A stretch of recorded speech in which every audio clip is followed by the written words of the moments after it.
What's up guys, Dave with Miracle Canine Training. I'm out here with Duke right now. So Duke is a board and train we have that's about halfway through his training program right now. And we've been getting a lot of questions about him because he is a deaf dog, so he can't hear. And I post a couple clips about him on my personal Instagram that sparked a lot of questions as far as how do you train dogs like this? What's different about training a dog like this versus a dog that can hear? And can you demonstrate some of the process? We want to make a quick video detailing that. So all in all, the process of training a deaf dog is almost identical to that of a dog that can actually hear. The only difference is instead of using verbal cues for our stuff, we're using hand commands or visual cues for things.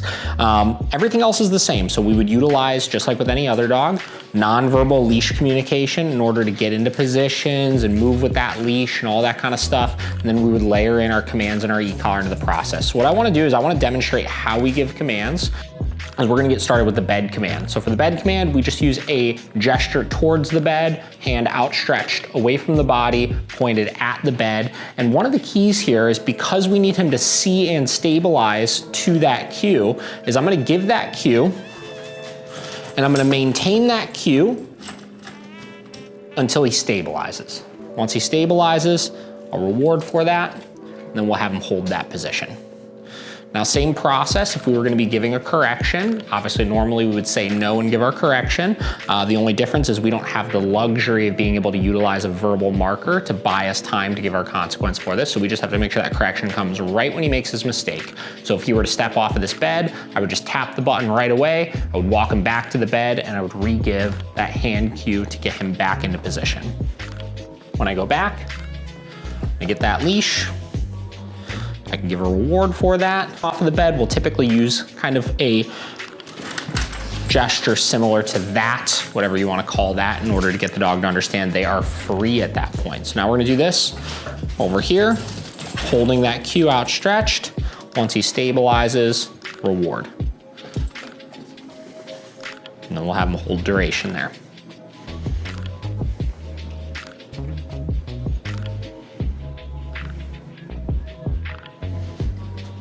And then we'll do one more of these.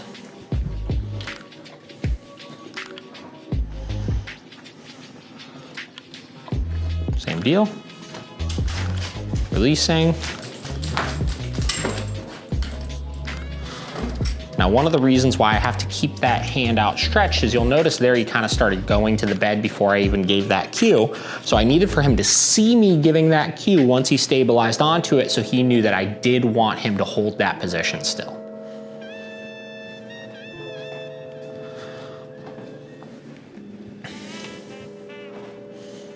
Same deal, rewarding, releasing.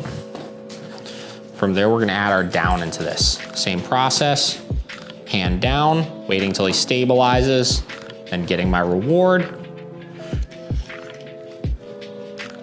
and rewarding for that position. Same deal, if he gets up, I would tap that button, I would walk him back to that same spot, and I would give that same cue to get him back into position.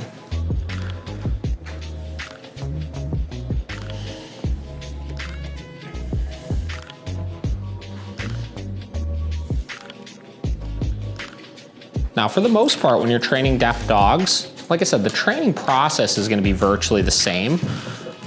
The only thing you have to adjust is some of your expectations. Obviously, this is a very engaged, motivated dog, but keep in mind, because they can't hear, unless the dog is able to see you, you're not very successfully able to give a command. So your off-leash reliability is not gonna be quite what you would want it to be. So you're gonna have to do it only in safe areas, obviously, in closed areas, situations where you know you can keep that attention on you. There are some tricks to kind of work around with that. We'll teach that vibrate function on the e-collar as coming to us. So even if the dog is not looking, we can cue that vibrate to get the dog to shift their attention to us so we can then give the command for it. But aside from that, like I said, everything is very similar. You really can train these dogs just as effectively, as you guys can see here.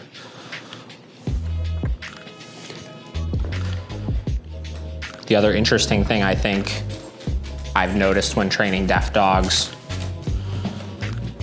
is you start to realize just how little you actually need to say to a dog to train them. Because just because another dog can hear doesn't mean you could train them completely without verbal commands as well. You would be able to do all this same stuff with them, which goes to show how much dogs are visual creatures more than they are like auditory creatures.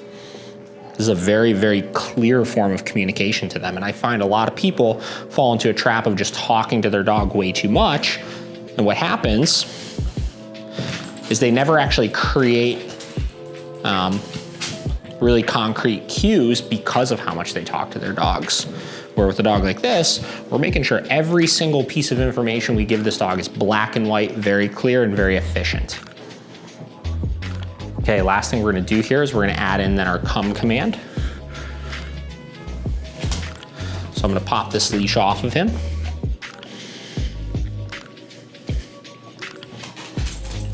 And for the come command, we're just gonna use a sweeping gesture towards us.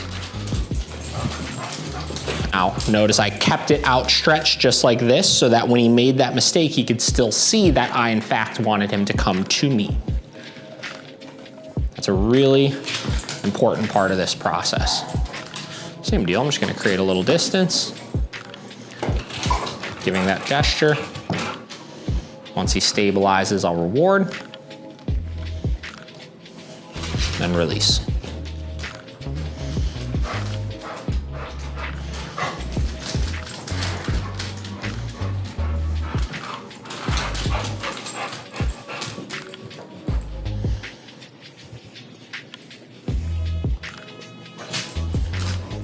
Now, if you guys haven't already, you can check out a video that we did with Ocho that was posted a couple of weeks ago. I think it was called Teaching Foundational Obedience Skills with Ocho or something like that. But basically what we did is we went through all of these exact same steps with him, with a dog that can hear, and you could kind of correlate between the two of them and see all the similarities of things we'll actually do with these dogs.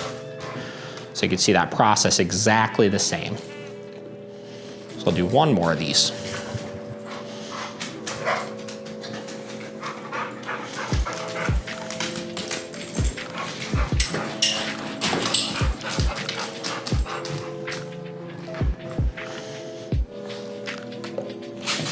Okay, so once you have your individual commands all taught, we would then start jumping into piecing things together. So just like we did with Ocho, I would start with the bed, get him to stabilize on there.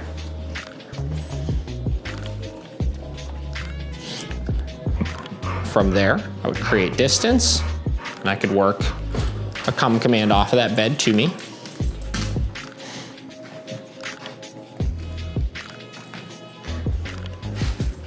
And then right back to that bed. Once that looked smooth, we would add in our second bed into this. So what I would do is I would call him off to me.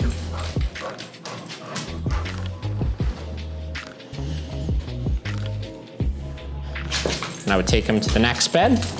So just generalizing that command. Once that looked good, you could do them directly between the beds.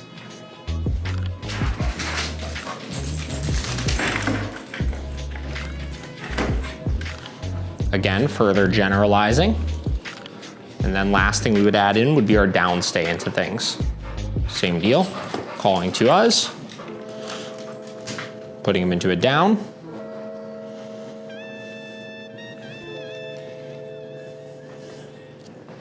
Having him hold that position.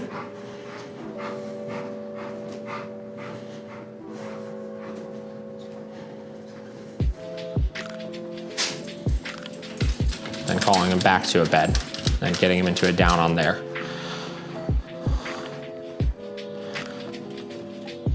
So as you can see, this process is very straightforward. There's nothing elaborate about it. If you know how to train a dog, you will know how to train a deaf dog as long as you just replace those verbal cues with clear hand signals. So hope you guys enjoyed this video. If you have any other specific questions on training a deaf dog, please feel free to reach out in the comments below, and we'd be happy to make any additional videos needed utilizing Duke here, since we still have a couple weeks left with him. Until then, we will see you on the next video.